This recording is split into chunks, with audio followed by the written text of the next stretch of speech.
अध्यक्ष, तसेच या कार्यक्रमासाठी आवर्जून उपस्थित असणारे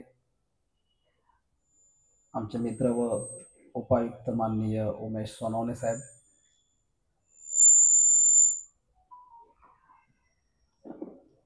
तसेच या समूहाचे सर्वेसर्वा व ज्यांनी हे सगळं उभं करण्याचं स्वप्न पाहिलं आणि आज ते पूर्णत्वास जात आहे असे एक आदर्श व्यक्तिमत्व माननीय प्रदीपजी रोडे सर, त्यांचा सर्व स्टाफ, आजच्या स्पर्धेतील सर्व विजेते स्पर्धक, स्पर्धेत सहभागी झालेले सर्व स्पर्धक, चित्रकार, छायाचित्रकार, विविध क्षेत्रातील सर्व मान्यवर, त्याचबरोबर या विद्यालयातील मोठ्या संख्येने उपस्थित असणाऱ्या सर्व विद्यार्थिनी, विद्यार्थी मित्रांनो, आज या ठिकाणी विद्यार्थ्यांची संख्या इतक्या मोठ्या प्रमाणावर आहे, फक्त आता ऐकायला बसताना, पुढे ऐकताना आपण वर्गात बसून लेक्चर ऐकतोय असं मनात ठरवणार. थोडं रिलॅक्स बसा. आसपास जरी तुमचे प्राध्यापक असतील, शिक्षक असतील, तरीही त्यांना विसरा आणि आपण संवाद करतोय किंवा हे एक वेगळ्या पद्धतीनं समजून घेण्याचा प्रयत्न करतोय असं मनात ठरवून या कार्यक्रमामध्ये तुम्ही सगळेजण सहभागी व्हा अशी अपेक्षा व्यक्त करतो. संबंध विश्वाला शांतीचा आणि करुणेचा संदेश देणारे या पृथ्वीचा सर्वोत्तम भूमिपुत्र तथागत भगवान गौतम बुद्ध, या पृथ्वीचा पहिला चक्रवर्ती राजा सम्राट अशोक, आम्हा घरी धन शब्दांची रत्ने, शब्दांचीच शस्त्रे यत्न करू या भाषेत शब्दाचं सामर्थ्य सांगणारे आणि भले तर देऊ कासेची लंगोटी, नाठाळाच्या माती हाणू काठी, वेळ पडली तर नाठाळांना वटणीवर कसं आणायचं हे ज्यांनी आपल्या अभंगांच्या माध्यमातून सांगितलं ते जगद्गुरु विद्रोही संत तुकाराम महाराज. संत तुकाराम महाराजांचे हे शब्द जे ऐकत होते, त्यांच्या कीर्तनांना जे बसत होते आणि त्याच माध्यमातून आपल्या आईने जो संदेश दिला होता की तुला तुझं राज्य उभं करायचंय, ते सांगणारी आई आणि त्या आईचा तितकाच देखणा राजबिंडा आणि एक आदर्श पुरुष, आदर्श सुपुत्र आणि आजवरचा आदर्श रयतेचा राजा कुळवाडी भूषण छत्रपती शिवाजी महाराज, छत्रपती संभाजी महाराज, आऊसाहेब जिजाऊ. आणि त्यांच्याच पुढच्या काळामध्ये लोकशाहीची बीज या मातीमध्ये रुजत असताना इथल्या माणसाच्या दैन्य अवस्थेचं, शूद्र अवस्थेचं कारण शोधताना त्यांनी जे कारण शोधलं आणि जे परफेक्ट कारण शोधून त्यांनी सांगितलं, विद्येविना मती गेली, मतीविना नीती गेली, नीतीविना गती गेली, गतीविना वित्त गेले, वित्तविना शूद्र खचले, इतके अनर्थ एका अविद्येनं केले. या भाषेत विद्येचं महत्व सांगून तिथेच न थांबता विद्येमुळे मती येते, मतीमुळे नीती येते, नीतीमुळे गती येते, गतीमुळे वित्त येतं, वित्त आल्यानंतर शूद्रांचं, बहुजनांचं जीवनमान उंचावतं आणि मग ते असे शिक्षण संस्थांमध्ये विचारांचे कार्यक्रम घ्यायला लागतात. हे ज्यांनी 100 वर्षापूर्वी सांगितलं आणि ते आज दिसून येत आहे हे सांगणारे क्रांतीसूर्य महात्मा ज्योतिराव फुले. आमच्याकडे असं म्हटलं जातं की प्रत्येक यशस्वी पुरुषाच्या मागे स्त्री असते. नव्हे तर इतिहासात ज्या स्त्रीनं दाखवून दिलं की स्त्री ही पुरुषाच्या मागे नाही तर ती 2 पावलं पुढे चालत असते आणि म्हणून पुरुष यशस्वी होत असतो, हे इतिहासात ज्या स्त्रीनं दाखवून दिलं ती भारतातील नव्हे तर आशिया खंडातील पहिली स्त्री शिक्षिका, मुख्याध्यापिका क्रांतीज्योती सावित्रीबाई फुले.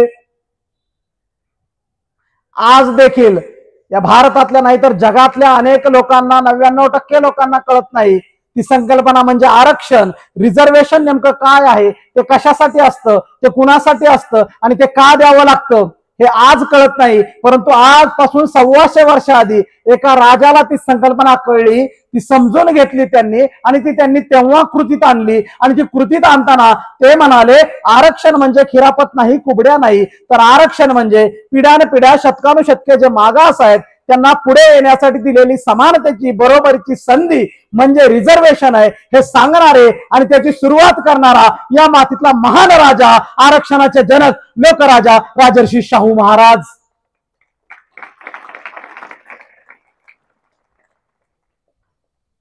पृथ्वी शेषाच्या मस्तकावर नव्हे तर कष्टकरी कामगार स्त्रिया बहुजन शेतकरी यांच्या तळहातावरही तरलेली आहे हे सांगणारे साहित्यरत्न लोकशाहीर अण्णाभाऊ साठे.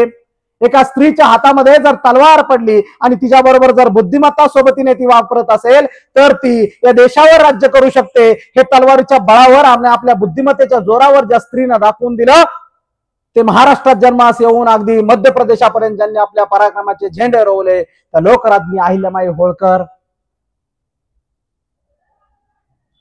यांच्यासह मानव मुक्तीच्या लढाईमध्ये ज्या ज्या महामानवांनी ज्या ज्या महामातांनी आपल्या प्राणाचं बलिदान दिलं आहुती दिली त्या सगळ्या महामाता सगळ्या महापुरुषांना अभिवादन करतो. आणि या सगळ्या महामाता सगळ्या महापुरुषांना अभिवादन करत असताना या सगळ्यांचं कार्य त्यांच्या त्यांच्या काळामध्ये त्यांच्या त्यांच्या काळाला बदलणारं त्यांचं जग बदलणारं त्या काळामध्ये मानव मुक्तीसाठी लढाई उभी करणारं संपूर्ण आयुष्य त्यांनी त्या काळामध्ये वाहिलं हे आम्ही अनेक वेळा वेळोवेळी ऐकत असतो. परंतु माझ्या पुढे जेव्हा अशा सुशिक्षित वर्ग असतो परंतु तो देखील जेव्हा सोशल मीडिया हातावर बोटावरती वागवत असतो तेव्हा त्याला प्रश्न पडत असतो. कारण मी जेव्हा महाराष्ट्रावर फिरतो तेव्हा आम्ही जेव्हा ह्या सगळ्या महापुरुषांचं सगळ्या महामानवांचं नाव घेतो त्यांचं कार्य सांगतो ते त्या काळाच्या पलीकडे त्यांनी जेव्हा त्या काळात कार्य उभं केलं हे सांगतो तेव्हा जेव्हा आम्ही पुढे या विषयाकडे येतो तेव्हा पुन्हा एका महामानवाचं नाव आपण घेत राहतो आणि त्या महामानवाने हे सगळं केलं असं पुन्हा एकदा म्हणतो. तेव्हा या व्हॉट्सअप युनिव्हर्सिटीमध्ये जगणाऱ्या सोशल मीडियामध्ये वागणाऱ्या या पिढीला प्रश्न पडतो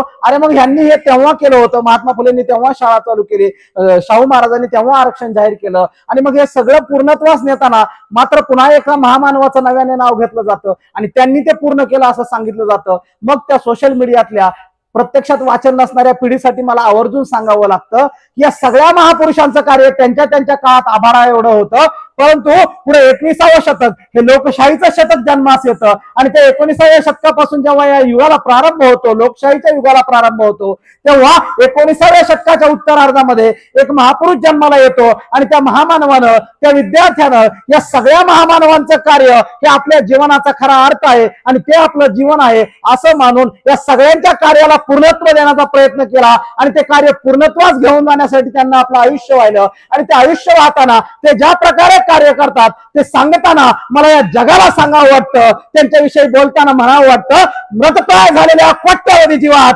भरला त्यांनी नवा प्राण. कुठल्याही एका जातीसाठी नाही कुठल्याही एका धर्मासाठी नाही तर या देशातली 49% लोकसंख्या म्हणजे माझी बहीण आहे माझी आई आहे त्या सगळ्यांच्या बरोबरीनं या देशातला सगळा बहुजन समाज आहे या सगळ्यांचा विचार करता मृतप्राय झालेल्या कोट्यावधी जीवात भरला त्यांनी नवा प्राण. मनोवादाविरोधात ते लढले होऊन बेभान काळारामाला घाम फोडून चवदार पाण्याला आग लावून पेटवले त्यांनी मनुस्मृतीचे प्रत्येक पान. कोलंबिया विद्यापीठाने जगातला सर्वोत्तम विद्यार्थी म्हणून केला त्यांचा बहुमान. त्यांनीच दिलं या भारताला जगातलं सर्वोत्तम असं संविधान. त्यांच्या पुढे झुकते जगातील प्रत्येकाची मान. अशा विश्वरत्न डॉक्टर बाबासाहेब आंबेडकरांना माझा शतशः प्रणाम माझा शतशः प्रणाम. विश्वरत्न डॉक्टर बाबासाहेब आंबेडकरांकडे या सगळ्या गोष्टींचं पूर्णत्व घेऊन येत असताना मला आवर्जून या सगळ्या महामानवांच्या कार्याचा उल्लेख करावा लागतो सगळ्या महामातांच्या कार्याचा उल्लेख करावा लागतो कारण या सगळ्यांना आज 21व्या शतकामध्ये विचारांनी जिवंत ठेवण्याचं काम या त्यांच्या विचारांच्या वारसदारानं केलं आणि म्हणून आज लोकशाहीमध्ये काळाच्याही आधी काम करणारी ही सगळी माणसं आज आम्हाला जिवंत दिसतात आणि म्हणून आज ही विचारांची चळवळ पुढे घेऊन जात असताना रोडे सरांसारख्या विचारांच्या माणसाला कुठेतरी संघर्ष कमी करावा लागतो कारण ही एक विचारांची जी लढाई होती त्यातला शेवटचा घटक होण्याचं काम आपण सगळेजण मिळून करत आहोत आणि म्हणून ही विचारांची लढाई आपल्याला जिवंत ठेवायची आणि विचारांची लढाई जिवंत ठेवत असताना हा विचारांचा यज्ञ जिवंत ठेवत असताना अगदी छत्रपती शिवाजी महाराजांपासून ते डॉक्टर बाबासाहेब आंबेडकर यांच्यापर्यंत हा विचार जगत असताना त्या विचारांच्या महाराष्ट्रात उभं राहत असताना त्या महाराष्ट्रामध्ये शैक्षणिक सामाजिक राजकीय आर्थिक चळवळ उभी करत असताना हा सगळा विचार जर आम्हाला माहित असेल हे सगळे महामानव जर आम्हाला माहित असतील अगदी कबीरांपासून ते बुद्धांपर्यंत आणि महात्मा फुलेपर्यंत हा सगळा विचारांचा वारसा जर माहित असेल तरच तो वारसा कसा पुढे घेऊन जायचा हे माहित पडू शकतं आणि म्हणून हा विचारांचा वारसा ज्या माणसांना माहित आहे तीच माणसं विचारांचा नवा महाराष्ट्र उभा करू शकतात हा देश उभा करू शकतो हे सांगण्यासाठी हा विचारांचा यज्ञ खऱ्या अर्थानं तुलसीमध्ये या ठिकाणी आपण मांडलेला आहे आणि तो अखंडपणे 15 वर्ष तुम्ही जिवंत ठेवता तो चालू ठेवता ही साधी गोष्ट नाही. आणि म्हणून आज विद्यार्थी दिनाच्या पार्श्वभूमीवर विद्यार्थ्यांच्या समोर विद्यार्थ्यांचे बाबासाहेब आणि बाबासाहेबांचे विद्यार्थी या अनुषंगाने मला खऱ्या अर्थानं बोलावं वाटतं. आज बीड सारख्या या शहरामध्ये, या जिल्ह्यामध्ये हा विचारांचा यज्ञ मांडला जातो. मी मगाशी सरांना बोललो की सर, आज बीडमध्ये मी आलो, 1 वर्षानंतर बीडमध्ये मी आलो, पण बीडचं नाव आम्ही रोज टीव्हीवरती बघतो आणि ते बीडचं नाव रोज टीव्हीवरती बघताना बीडचं नाव आलं की बीडच्या नावाच्या पुढे पुढची बातमी काय येते ही चिंता सगळ्यांना असते की आता कसली बातमी आहे बाबा बीड मधनं आणखी. पण बीडमध्ये इतकं मोठं विचारांचं, इतकं मोठं देशाला समृद्ध करणारं इतकं मोठं काम हा विचारांचा रोड एका माणसानं, रोडे नावाच्या माणसानं चालू केलाय आणि त्यावरून ही लाखो माणसं प्रवास करत आहेत. हे सुद्धा महाराष्ट्राच्या कानाकोपऱ्यात गेलं पाहिजे, हे सुद्धा महाराष्ट्राला आणि या देशाला कळलं पाहिजे. कारण विचारांच्या वाटेवरून, विचारांच्या रस्त्यावरून माणसांना घेऊन जाणं आता सोपं राहिलेलं नाही. माणसं चुकीच्या वाटेवर न सांगता धावत चाललेली आहेत, पण त्यांना योग्य वाटेवर घेऊन येण्याचं काम त्या विचारांच्या यज्ञाच्या माध्यमातून सर करतात. हा तुलसी समूह, नालंदा समूह करतोय आणि हे करत असताना सर कुठलंही हे इतकं मोठं स्वराज्य जेव्हा उभं राहिलं, छत्रपतींनी हातामध्ये तलवार घेतली, पण यसाजी बाजी, मुरारबाजी, तानाजी यांच्यासारखी माणसं मिळाली, सरदार मिळाले आणि ही सगळी उभं राहिली, जी ओळून टाकणारी माणसं उभं राहिली, तेव्हा स्वराज्य उभं राहिलं. पण इथं आल्यापासून मी बघतोय तुमच्या सोबत सुद्धा असे अनेक माणसं उभी राहिलेली आहेत आणि म्हणून हा तुलसी नावाचं हे स्वराज्य तुम्ही या ठिकाणी उभं केलेलं आहे आणि त्या स्वराज्याला एक विचारांची जोड तुम्ही दिलेली आहे. आणि विद्यार्थी दिनाच्या दिवशी तुम्ही शिक्षकांच्या वक्तृत्व स्पर्धा घेता, ही खरं तर या सगळ्यांना योग्य रस्त्यावर घेऊन येण्याचं काम तुम्ही करताय. पण हे सगळं होत असताना या बीडच्या मातीत जेव्हा मी येतो, महाराष्ट्राच्या मातीमध्ये मी पुण्यापासून, मुंबईपासून ते अगदी शेवटच्या घरापर्यंत, गावापर्यंत, चांद्यापासून बांद्यापर्यंत फिरतो. काल मी अकोल्यामधल्या एका खेडेगावामध्ये होतो. त्या खेडेगावामध्ये जेव्हा मी हे बाबासाहेब सांगतो आणि आज इतक्या चांगल्या वैभवशाली ठिकाणी येऊन सांगतो, ही जी आणखीन राहिलेली ही जी दरी आहे ना, ही दरी भरून काढणं म्हणजे शिव फुले शाहू आंबेडकरांची चळवळ उभी करणं. ती चळवळ आपल्याला उभी करायची आणि उभी करत असताना तुम्ही ज्या प्रसंगी मला आवर्जून बोलवलं तो विद्यार्थी दिन, आणि त्या विद्यार्थी दिनाला जग बदलणाऱ्या एका विद्यार्थ्याला मांडायचंय आणि त्या विद्यार्थ्यांच्या पुढे मांडायचंय, ही खूप चांगली गोष्ट मला वाटते. आणि म्हणून आज जेव्हा मी अशा भव्य दिव्य ठिकाणी येतो, अशा 5 मजली, 6 मजली, 10 मजली इमारती पाहतो, बाहेर उभ्या राहिलेल्या गाड्या पाहतो, बाहेर जी सगळी सुबत्ता आलेली पाहतो, तेव्हा ही सगळी सुबत्ता पाहतो, पुण्या मुंबईचे जेव्हा घरदार पाहतो, ते सगळं मी जेव्हा पाहतो तेव्हा मला रोजचे प्रसंग दिसतात. काय दिसतं? मी अगदी जिथं मीच राहतो तिथं आमच्या त्या 20 मजली बिल्डिंग मध्ये दररोज सकाळी एक बस येते, अशा शिक्षण संस्थेची गाडी येते, सकाळी हॉर्न वाजतो, आई आपल्या बाळाला नटून सवरून त्याला सूट बूट टाय कोट घालून नटवून खाली घेऊन येते, त्या इंग्लिश मिडियमच्या शाळेच्या गाडीत बसवते आणि आई त्याला गाडीत बसवल्यावर जवळ गाडी दिसते त्यावर आई त्याला हात करते, पोरग पण हात करते बाय बाय. जसं पोरग अशा एका युद्धावर चाललंय अशी आई त्याला बाय करत असते पोरग शाळेत चालल्यावर रोज सकाळी. मग दुपारचा 1 वाजतो, 1 वाजता शाळा सुटलेली असते, पुन्हा ते पोरग शाळेत येतं 1 वाजता. सकाळी आईचं काही उरकलेलं नसतं, रात्री झोप झालेलं नसतं, कारण मालिका बघत असते नाही.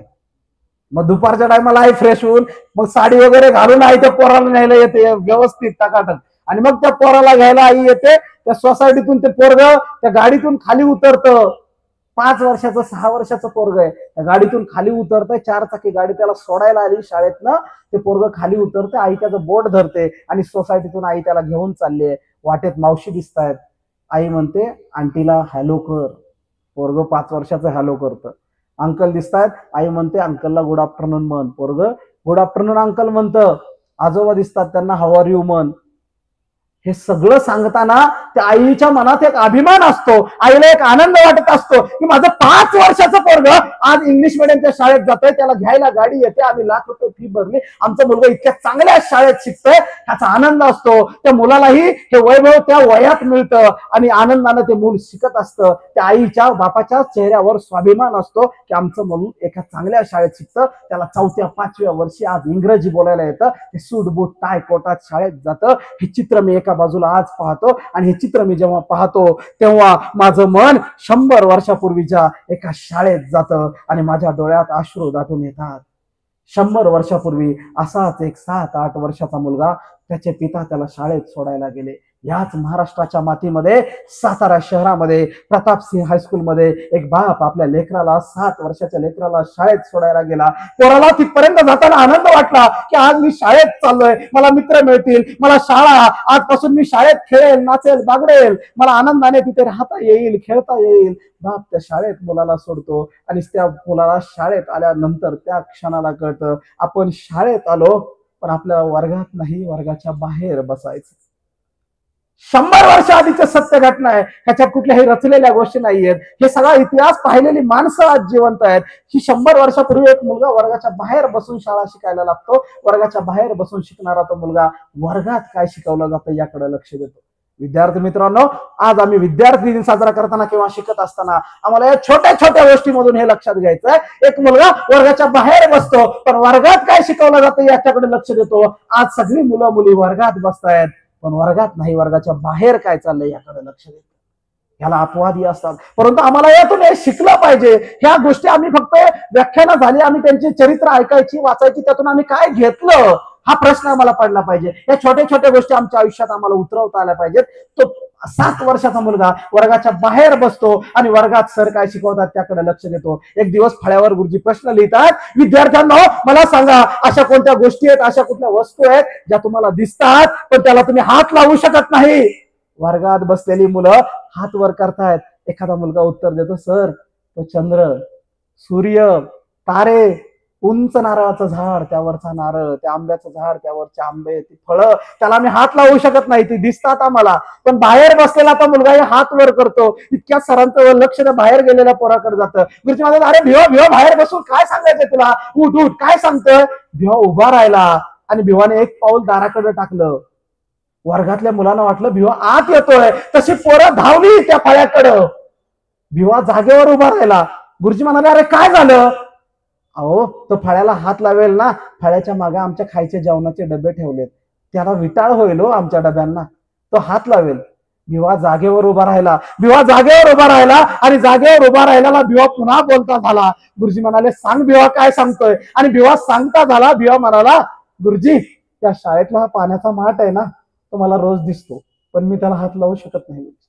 गुरुजी हा शाळेतला फळा आहे ना, हा फळा मला रोज दिसतो पण मी त्या फळ्याला हात लावू शकत नाही. गुरुजी गुरुजी तुम्ही मला रोज दिसता पण मी तुम्हाला हात लावू शकत नाही. गुरुजी अनेकदा वाटतं तुम्ही इतकं छान शिकवता, तुम्हाला मिठी मारावी पण मी तुम्हाला हात लावू शकत नाही. गुरुजी भिवाने जशी उत्तरं दिली तसं गुरुजींच्या डोळ्यासमोर दररोजची दुपार आली. दररोज दुपारी सगळी मुलं जेवायला बसतात, डबे खातात एकत्र मिळून. बारका भिवा बाहेर बसून एकटा जेवतो, फडक्यात आणलेली भाकरी सोडतो. ती भाकरी खाताना, ती वाळलेली भाकरी, दुपारपर्यंत वाळलेली भाकरी खाताना त्याच्या घशाला तोटरे बसतात आणि ठसका लागतो. ठसका लागल्यावर भिवा धावत धावत माठापर्यंत जातो आणि तिथं जाताना त्याच्या लक्षात येतं आपल्याला माठाला हात लावायला इथल्या व्यवस्थेनं परवानगी दिलेली नाही.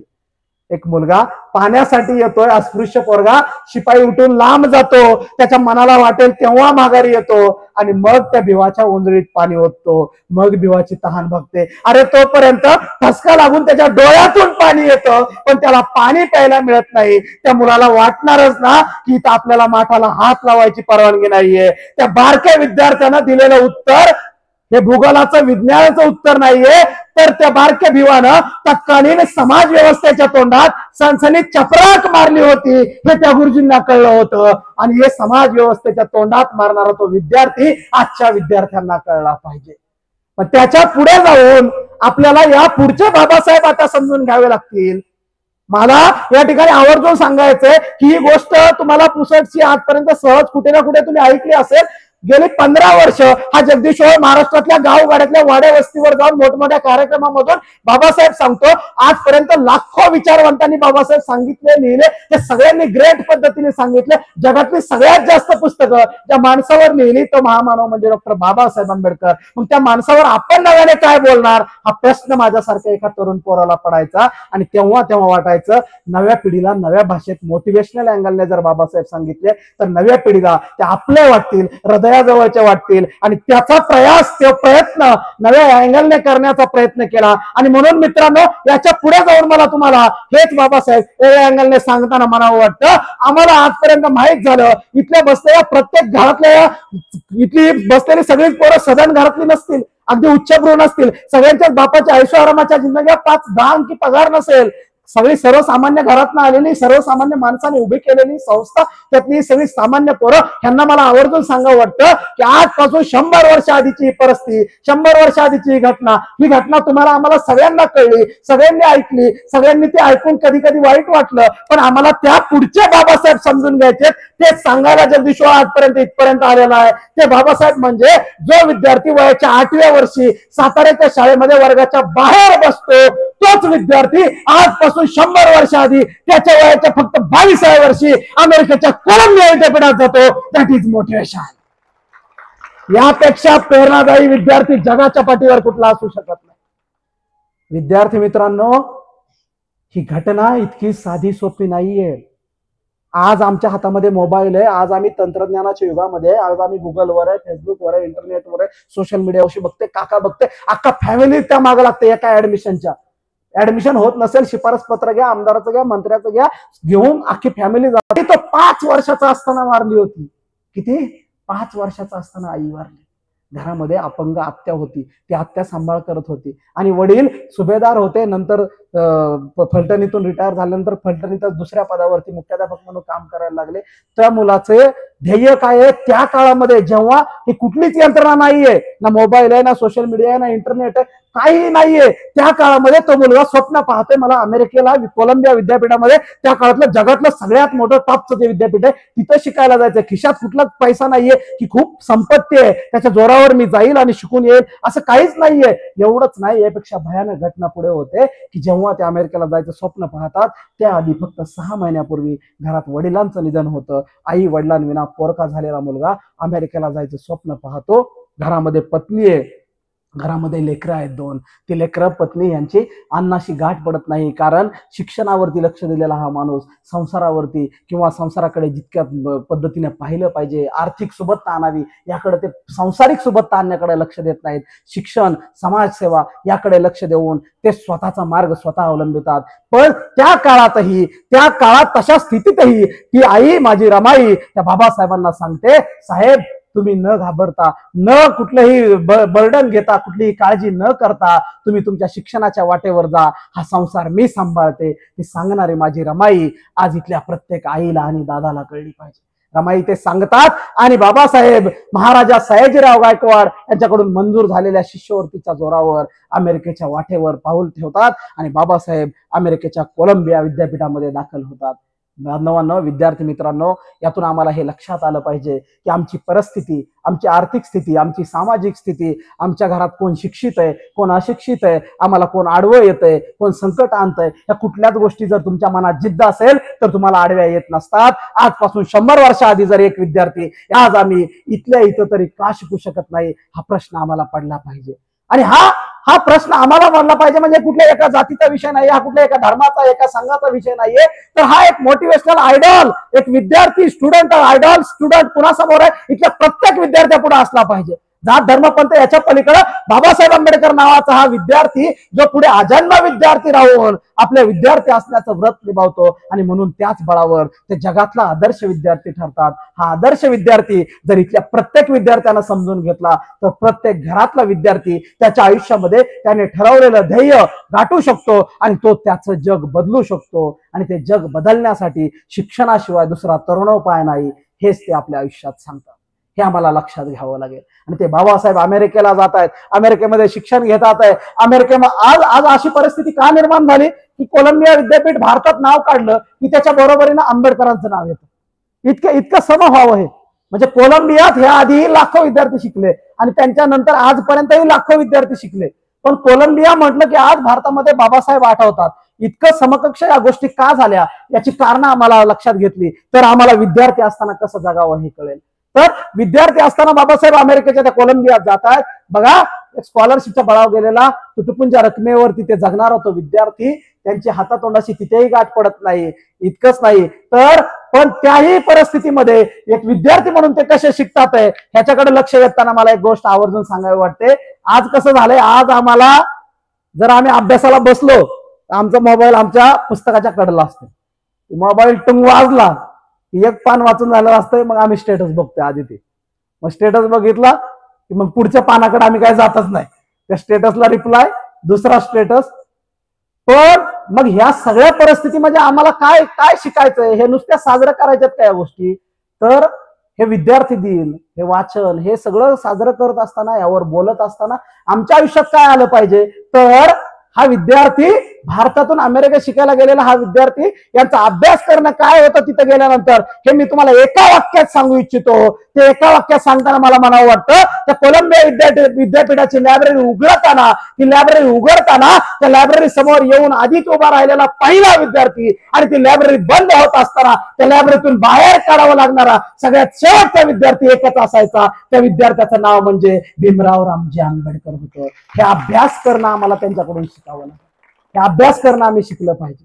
तासन तास बाबासाहेब पत्र पाठवतात आपल्या पत्नीला. त्या पत्रात बाबासाहेब लिहितात, मी 18 20 तास आज अभ्यास करतोय.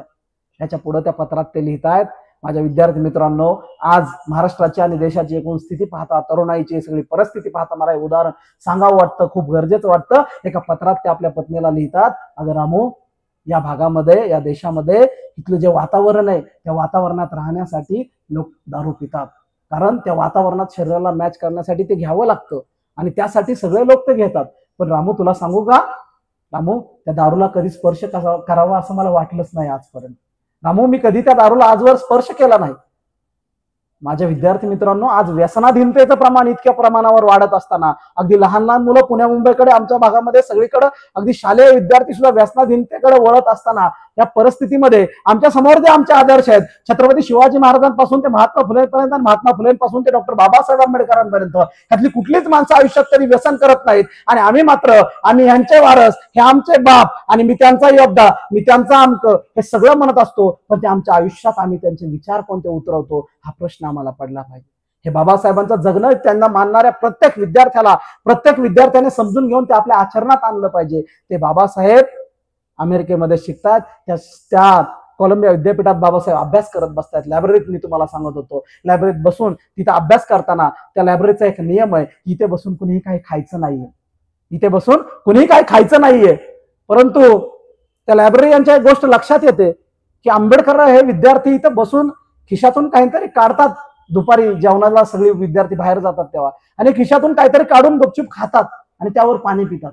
लायब्ररीने एक दिवस बघितलं आणि दुसऱ्या दिवशी पुन्हा लक्ष दिलं. दुसऱ्या दिवशीही तसंच दिसलं त्यांना की आंबेडकर खिशातनं काहीतरी काढतात, खातात, आणि इथंच बसून हा नियम मोडतात आहे, इथं बसून काही खायचं नाहीये. लायब्ररीयन परकडपणे येतात आहे आणि आंबेडकरांना म्हणतात, मिस्टर आंबेडकर, तुम्हाला इथला नियम माहित नाही का? इथे बसून कोणी काही खायचं नाहीये. तुम्हाला दुपारी भूक लागते तर बाहेर जा, खाऊन या काय खायचंय ते. तुम्ही लायब्ररीचा नियम मोडताय, तुम्हाला शिक्षा होणार. यावर बाबासाहेब नम्रपणे उभे राहतात. लायब्ररीयन म्हणतात, तुम्हाला शिक्षा होणार आहे, तुम्ही असं का करताय ते सांगा. बाबासाहेब त्यांच्याकडे नम्रतेने पाहत म्हणतात, सर, दुपारच्या सुट्टीत बाहेर जावं आणि बाहेर हॉटेलात जाऊन जेवण करावं एवढे पैसे माझ्याकडे नाहीयेत. बाहेर जाऊन जेवण करावं एवढे पैसे माझ्याकडे नाहीयेत.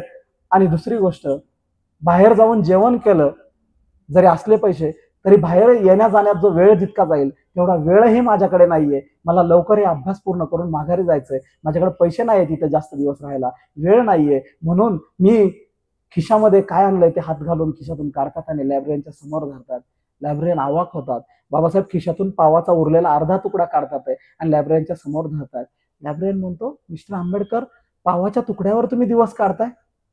मिस्टर आंबेडकर, तरीही तुम्ही नियम मोडलाय, तुम्हाला एक शिक्षा होणार. बाबासाहेब त्याकडे पाहतात आणि ते पुढे काय बोलतात याची वाट पाहतायत. बाबासाहेब एक रिक्वेस्ट करतायत, सर, उद्या लायब्ररी बंद करायची, एवढं सोडून दुसरं काहीही सांगा सर, पण माझी लायब्ररी बंद करू नका. ते सर म्हणतायत, मिस्टर आंबेडकर, उद्यापासून तुम्हाला ही शिक्षा असेल की उद्यापासून तुमच्या जेवणाचा डबा मी घेऊन येईल, तुम्ही माझ्या डब्यात जेवायचं मिस्टर आंबेडकर, आणि मग अभ्यास करत बसायचं. विद्यार्थी मित्रांनो, आपली ध्येय जर ठरलेली असतील आणि त्या ध्येयाच्या वाटेवर जर आपण अजन्म चालत असू, निर्धास्तपणे चालत असू आणि ताकदीने चालत असू, तर आपल्याला चांगली माणसं मिळतात, यावर विश्वास ठेवा. चांगले प्राध्यापक मिळतात, चांगले सर मिळतात, चांगल्या मॅडम मिळतात, आणि आपल्याला मदत करण्यासाठी सगळे लोक तयार होतात. हे बाबासाहेबांच्या आयुष्यातून लक्षात येतं. म्हणून विद्यार्थी असताना आपण आपलं ध्येय जे आहे ते शिक्षण घेणं आहे, त्याच्यावर फोकस करा. ते ध्येयाच्या दृष्टीने काम करत राहा. तुम्हाला सगळ्या गोष्टी हळूहळू मिळत जातील. सगळ्या गोष्टी जेव्हा तुम्ही एखाद्या गोष्टीकडे 100% प्रार्थना करता, 100% त्यावरती कष्ट करता, तेव्हा निसर्ग सुद्धा तुम्हाला त्यासाठी साथ देत असतो. हे बाबासाहेबांच्या आयुष्यातील या गोष्टीतून आपल्याला लक्षात येतं. पण तेच बाबासाहेब एक दिवस अभ्यास करत असतात आणि अभ्यास करणाऱ्या बाबासाहेबांना पोस्टमन एक पत्र घेऊन येतो आणि पत्र घेऊन आलेला पोस्टमन टेबलवर पत्र ठेवतो आणि बाहेर निघून जातो. बाबासाहेब ते पत्र घेतात आणि ते पत्र घेऊन बाबासाहेब ते पत्र वाचायला लागतात आणि पत्र वाचताना बाबासाहेबांचे डोळे भरून येतात.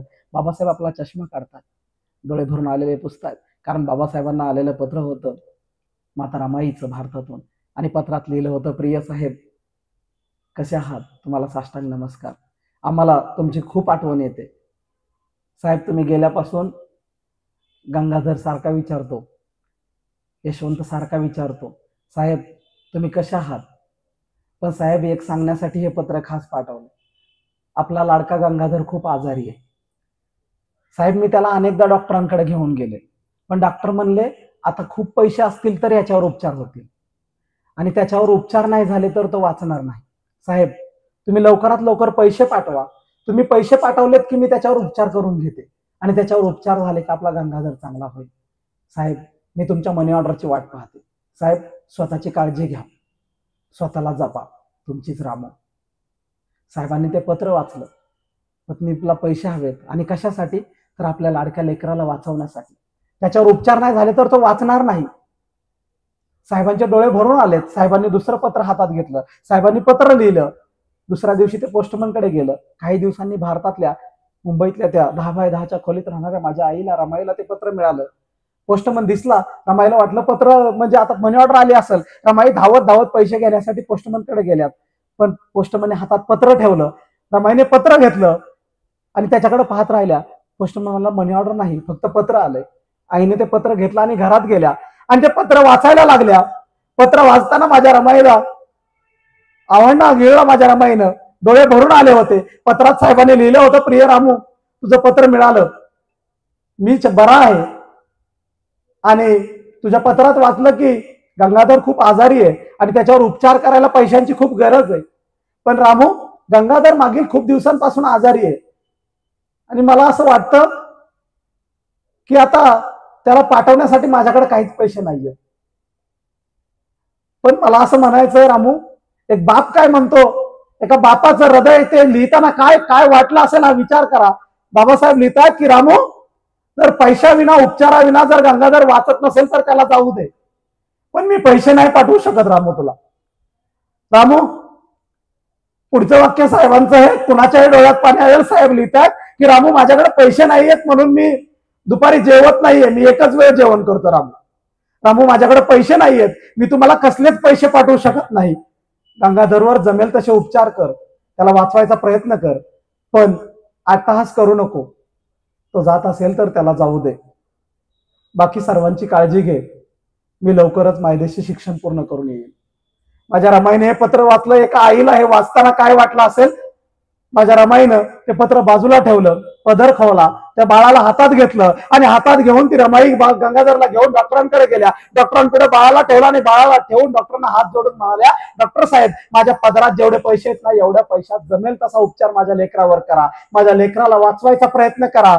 डॉक्टर म्हणाले वाचवायचा प्रयत्न करतो. 1 दिवस 2 दिवस 8 दिवस 10 दिवस रोज रमाई त्या बाळाला घेऊन डॉक्टरांपर्यंत जायच्या. उपचार व्हायचे, जमेल तेवढेच उपचार झाले, मोठे उपचार होऊ शकले नाहीत. एक दिवस उगवला, डॉक्टरांनी गंगाधरला तपासलं. दुपारच्या नंतर गंगाधरला रमाईच्या हातात दिलं, डोळ्यावरून हात फिरवला. त्या गंगाधरने आपले डोळे कायमचे मिटले. बाबासाहेबांचा रमाईचा लाडका गंगाधर त्यांना सोडून कायमचा गेला. पैसे खिशात नाहीयेत म्हणून त्याच्यावर उपचार होऊ शकले नाहीत. उपचाराविना बाबासाहेबांचं लेकरू गेलं. गंगाधरला घेऊन रमाई तसंच घराकडे निघाल्या. जपजप पावले टाकत होत्या. त्यांच्या डोळ्यात आता अश्रू नव्हते, कारण मागच्या 15 दिवसापासून त्या रडत होत्या. त्यांचे अश्रू आटले होते. शेजार पाजारनी जमा झाल्या. रमाई न रडता तसाच त्या लेकराला घेऊन गेल्या, त्याच्यावर अंत्यसंस्कार केल्या. रमाई घरी आल्या. रमाई काही नाही खाता पिता तशाच झोपी गेल्या. रमाई तशाच झोपल्या. तशाच झोपलेल्या रमाई दुसऱ्या दिवशी दिवस उगवायच्या आत पहाटे उठल्या. पहाटे उठलेल्या रमाईने पदर खोवला, दारात पडलेली पाठी उचलली. पाठी उचलून डोक्यावर घेऊन रमाई मुंबईतल्या त्या कोळपावाडीत माहीमपर्यंत चालत फिरल्या. दिसेल तिथलं शेण जमा केलं, गोऱ्या थापल्या. दिवस उगवायच्या आत गोऱ्या थापायच्या. महिनाभर हा असाच दिनक्रम ठेवला. रोज त्या गोऱ्या काढायच्या. दिवस मावळल्यानंतर अंधारात नेऊन गोऱ्या विकायच्या. कारण लोकांना वाटू नये, दिसू नये की एक शिकायला गेलेल्या महान माणसाची बायको इकडे गोऱ्या थापते, गोऱ्या विकते, हे लोकांना दिसू नये, लोकांनी असं म्हणू नये. म्हणून रमाई ते दिवस उगवायच्या आधी दिवस मावळ्याच्या नंतर करत होत्या. त्या गोऱ्या विकायच्या. महिने रमाईनं काही पैसे मुठभर त्या गोऱ्या विकून साठवले. पैसे जमा झाले. एक दिवस रमाईने ते पैसे घेतले आणि ते पैसे घेऊन रमाई त्या पोस्टमन जवळ गेल्या. पोस्टमनला म्हणाल्या, दादा या ही मनी ऑर्डर करायची. त्याला पत्ता सांगितला. मनी ऑर्डर गेली आणि मनी ऑर्डर पोहोचली बाबासाहेबांपर्यंत. बाबासाहेबांनी ती मनी ऑर्डर बघितली. त्यांना वाटलं भारतातून कुणीतरी सामाजिक कार्यकर्त्याने मदत पाठवली असेल. बाबासाहेबांनी ती मनी ऑर्डर जवळ घेतली आणि फोडली आणि पाहतात तर त्यात लिहिलं होतं, प्रिय साहेब तुम्हाला हे 4 पैसे पाठवलेत, स्वतःची काळजी घ्या. साहेब पण सांगताना दुःख वाटतं की मी तुम्हाला सांगितलं होतं की आपला गंगाधर आजारी आहे, पण साहेब आपला गंगाधर आपल्याला सोडून गेला. पण साहेब तुम्ही आता वाईट वाटून घेऊ नका. तुम्ही असं वाटू देऊ नका की पैसे नव्हते म्हणून तो गेला. साहेब त्याचं आयुष्यच तेवढं असेल. साहेब तुम्ही असं दुःख मानू नका. म्हणून मी तुम्हाला लगेच कळवलं नाही. तुम्हाला जर लगेच कळवलं असतं तर अभ्यासात तुमचं मन लागलं नसतं. बघा, ज्या रमाईला आपण अडाणी म्हणतो किंवा ती रमाई शिकली नाही असं म्हटलं, त्या रमाईने किती मोठा विचार मांडलाय की शिक्षणासाठी गेलेल्या पतीच्या शिक्षणात व्यत्यय येऊ नये, त्यांना दुःख वाटू नये किंवा ते सोडून त्यांनी माघारी निघू नये. म्हणून रमाई म्हणतात की तो गेला म्हणून तुम्हाला मी लगेच कळवलं नाही. तुम्हाला दुःख वाटेल, तुम्ही अभ्यासात लक्ष लागायचं नाही म्हणून मी तुम्हाला लगेच सांगितलं नाही. साहेब तो गेला, त्याचं दुःख वाटून घेऊ नका, त्याचं आयुष्यच तेवढं असेल. आता सगळं बरं चाललंय. पण हे 4 पैसे तुमच्या रामून तुम्हाला यासाठी पाठवले की बाबासाहेब तुम्ही त्या पत्रात लिहिलं होतं साहेब की माझ्याकडे पैसे नाहीयेत म्हणून मी एकच वेळ जेवण करतोय. साहेब आजपासून तुम्ही 1 वेळ नाही जेवायचं, आजपासून तुम्ही 2 वेळ जेवायचं. त्यासाठी तुमच्या रामूला तुम्हाला पैसे पाठवले. साहेब 2 वेळ जेवण करा, चांगला अभ्यास पूर्ण करा आणि भारतात येऊन नव बदल घडवा. त्यासाठी तुमच्या रामूला तुम्हाला हे पैसे पाठवले. माझ्या बांधवांनो, आपल्या शिक्षणासाठी आपल्याला कळलं पाहिजे, इथल्या प्रत्येक विद्यार्थ्याला ही जाणीव असली पाहिजे. आपल्या शिक्षणासाठी, आपण मोठं होण्यासाठी, आपण पुढे जावं यासाठी आपल्या आयुष्यात अशी कोण ना कोण एक रमाई, एक सुभेदार रामजी झटत असतात, झगडत असतात, स्वतःला गाडून घेत असतात. आणि तेव्हा जाऊन भीमरावाचा बाबासाहेब उभा राहत असतो. तो बाबासाहेब असाच जन्माला येत नाही हे आम्हाला माहित असलं पाहिजे. तुमच्यातला एखादा विद्यार्थी उद्या जाऊन याच तुलसीमध्ये शिकून उद्या इथला विद्यार्थी एखादा कलेक्टर झालेला असेल, सचिव झालेला असेल, त्याच ते कलेक्टर होणं, सचिव होणं हे इथल्या शिक्षकांच्या बरोबरीनं घरात त्यासाठी तुमची आई राबत असते, बाप खचत असतो, तो बाप काम करत असतो. त्याची जाणीव तुम्हाला असली पाहिजे आणि ही जाणीव करून देण्याचं काम आपल्याला आपले सगळे महापुरुष करत असतात हे आपल्याला माहित असलं पाहिजे. आणि ती जाणीव करून देण्यासाठी असे कार्यक्रम आयोजित केले पाहिजे. आणि त्यासाठी जेव्हा 15 वर्ष असे कार्यक्रम आयोजित होतात तेव्हा तिथल्या विद्यार्थ्यांना, तिथल्या पिढीला ती जाणीव झालेली दिसते आणि ती अशा कृतीतून दिसते. विद्यार्थ्यांनो, हे कोलंबियात शिकणारे बाबासाहेब मला सांगावं वाटतात. याच्या पुढे जाऊन आणखी एक महत्वाची गोष्ट, बाबासाहेब म्हणले की आम्हाला काय 4-5 गोष्टी आम्हाला माहिती आहेत. आमच्याकडे आजपर्यंत चळवळीत झालं ते चळवळ गरजेची होती, ते असलंच पाहिजे. बाबासाहेब म्हणलं की महाडचा सत्याग्रह, काळाराम मंदिर सत्याग्रह, बाबासाहेब म्हणलं की जाती व्यवस्था, त्यांची आंदोलनं, हे सगळं माहिती आहे. पण विद्यार्थी म्हणून आम्हाला, विद्यार्थी असणारे बाबासाहेब आजपर्यंत नीटसे कळले नाही, ते आम्ही समजून घेतले नाही. विद्यार्थ्यांना मला सांगा, असे किती विद्यार्थी आहेत की तुम्हाला इथं शाळेत इथं घातलंय, इथलं शिक्षण पूर्ण करून तुम्ही तुमच्या मनाने पुढचं ठरवणार आहे की मी पुणे विद्यापीठात जाणार आहे? आहेत का कोण असं? ते घरचे जेव्हा सांगतील तेव्हा आम्ही पुढचं काय करायचं ते करतो, किंवा 4 लोकांचे सल्ले घेऊन आम्ही हे सगळं करतो. पण ज्याच्या खिशात रुपया नाहीये, ज्याचा बाप मनी ऑर्डर महिन्याला पाठवत नाहीये, ज्याला कोणी असं नाहीये की तू कर काय करायचं ते, मी हाय तुझ्या मागं असं म्हणणार कोणी नाहीये. एका अस्पृश्य घरातून गेलेला हा मुलगा कोलंबिया विद्यापीठात शिकतो. आज आम्ही पुण्याला शिकायला गेलो तर पुणे विद्यापीठातनं पुढे मुंबई विद्यापीठात कसं जायचं हे कळत नाही. पण त्या काळामध्ये भीमराव रामजी आंबेडकर कोलंबियातलं शिक्षण पूर्ण करतात आणि कोलंबियातलं शिक्षण पूर्ण करून तिथल्याच प्राध्यापकांच्या शिफारसी घेत आहेत आणि लंडन स्कूल ऑफ इकॉनॉमिक्स मध्ये ऍडमिशन मिळवत आहेत. अरे आज सुद्धा आमच्या पोरांना ग्रॅज्युएट झाला MA झाला तरी कळत नाही पासपोर्ट काय आणि व्हिसा काय आणि कुठल्या देशात कसं जायचं. त्यासाठी आम्ही एजन्सी पकडतो, मेंबर पकडतो, त्याचे ते दलाल असतात, त्यांच्या भेटी घेतो आणि त्यांच्या थ्रू आम्ही आमचा व्हिसा पासपोर्ट करतो. बाबासाहेब त्या काळामध्ये जेव्हा या कुठल्याच व्यवस्था नाहीयेत तेव्हा हा विद्यार्थी अमेरिकेतून लंडन स्कूल ऑफ इकॉनॉमिक्सला ऍडमिशन मिळवतायत. आणि नुसतं ऍडमिशन मिळवत नाहीत, संघर्ष काय आहे त्यांच्या आयुष्यात बघा. ऍडमिशन मिळले लंडनला, पण माझ्याकडे पैसे नाहीयेत, मी माघारी भारतात येतो, काम करतो थोडे दिवस थोडे महिने आणि काम करून पैसे जमा करतो आणि त्या पैशाच्या जोरावर मी पुन्हा लंडनला जातो. आमच्याकडे बापाने पैसे दिले तर मी शिकलो असतो अशी म्हणणारी पिढी आहे. आमच्या गरिबी होती हो, नाही तर मी शिकलो असतो अशी म्हणणारी आहेत. बाबासाहेब अमेरिकेला शिक्षण पूर्ण करून माघारी येत आहेत, भारतात येत आहेत आणि मला हे ते काय करतात हे सांगणं खूप गरजेचं वाटतं. ते भारतात येत आहेत आणि भारतात आल्यानंतर मुंबईच्या सिडनहॅमला अर्धा वेळ प्राध्यापकाची नोकरी करतात पैसे मिळवण्यासाठी, घर चालवण्यासाठी. माघारी आल्यावर आता बायकोला वाटतं अरे अमेरिकेत शिकून आलाय नवरा, आता आपल्याकडे माहित आहे गुरुजीची बायको पण कसे हवेत असतंय, सगळं बंगला गाडी सगळं दारात सगळं. आता त्या काळात त्या बाईला काय वाटलं असेल जिचा नवरा अमेरिकेत शिकून माघारी यावा, की आता काय वैभव येईल आमच्या घरी असं वाटलं असेल. पण माघारी आलेले त्या नवऱ्याने नोकरी स्वीकारली अर्ध वेळ आणि त्यातल्या मिळणाऱ्या पैशातून काही पैसे घरी देऊन घर कसं बसं चालवायला सांगितलंय. पण त्या काळात ते काय करतात, दुसरा पर्याय आणखीन मला सांगणं, या विद्यार्थ्यांना सांगणं खूप गरजेचं वाटतं. आम्हाला काही गोष्टी बाबासाहेबांच्या अँगलच्या समजून घेणं खूप गरजेचं आहे. त्या काळामध्ये ते मुंबईच्या दलाल स्ट्रीट रोडवरती एक कंपनी चालू करतायत. आम्हाला हे उद्योजक बाबासाहेब कळणं सुद्धा खूप गरजेचं आहे.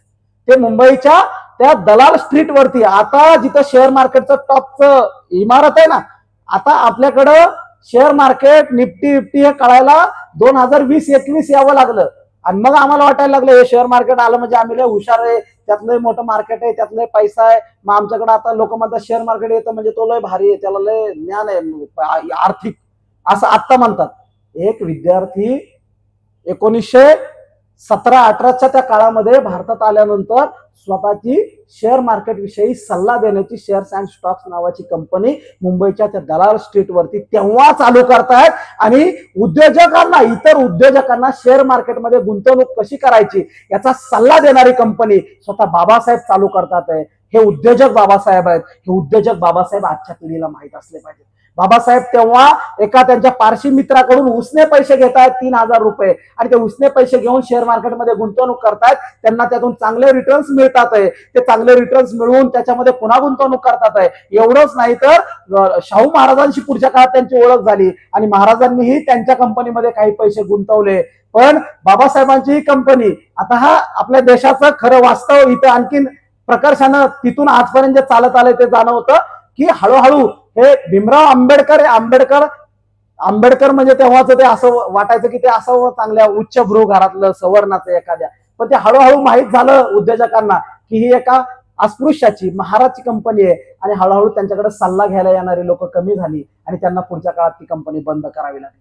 पण हे त्या काळामध्ये आजपासून 100 वर्षाआधी शेअर मार्केटमध्ये गुंतवणूक करण्यासाठी कंपनी स्थापन करणारे उद्योजक बाबासाहेब आजच्या पिढीला माहित असले पाहिजेत. आणि आम्ही उद्योगात उतरून योग्य स्थितीत जर योग्य मार्गदर्शन घेऊन जर काम केलं तर उद्योगात देखील आम्ही यशस्वी होऊ शकतो. तो काळ आम्ही हातात घेऊ शकतो. ही बदलती समीकरण आमच्या लक्षात आली पाहिजेत. हे मला इथं आवर्जून सांगावं वाटतं. आणि ते बाबासाहेब इथं पैसा जमा करतात आणि लंडनला जातात. लंडनमध्ये बाबासाहेब शिकतात. बघा, लंडनमध्ये बाबासाहेब शिकताना 2 अभ्यासक्रम बाबासाहेब पूर्ण करतात. दुसरा अभ्यासक्रम ग्रेझिन मधून बॅरिस्टरचा बाबासाहेब समान काळामध्ये समकक्ष बरोबरीनं पूर्ण करतायत. हा एकूण अभ्यासक्रम आहे 8 वर्षाचा. प्रत्येक विद्यार्थ्याला माहित असलं पाहिजे 8 वर्षाचा अभ्यासक्रम आहे. आज मी मागाशी तुम्हाला म्हणलं, बाबासाहेब म्हणलं की कोलंबिया म्हणलं की बाबासाहेब आठवतात. आता लंडन स्कूल ऑफ इकॉनॉमिक्स म्हणलं की बाबासाहेब आठवतात. लंडन स्कूल ऑफ इकॉनॉमिक्स मध्ये बाबासाहेबांसाठी एक रूम अर्पण केली. ग्रेझिन मध्ये बाबासाहेबांसाठी एक रूम सेपरेट ठेवलेली आहे. तिथं बाबासाहेबांच्या आठवणी ठेवलेल्या आहेत. तिथं बाबासाहेबांचं साहित्य ठेवलंय आणि ते बाबासाहेबांना नमन करतात. ही तिथली पद्धत आहे. हे का घडलं, हे का घडतं? हे विद्यापीठ इतकी जागतिक दर्जाची आणि एका विद्यार्थ्याला ते असं समकक्ष का लेखतात, ह्याचा अभ्यास करताना मला यातलं एक संशोधन पुढे आणावं वाटतं. ते आम्हाला माहित असलं पाहिजे.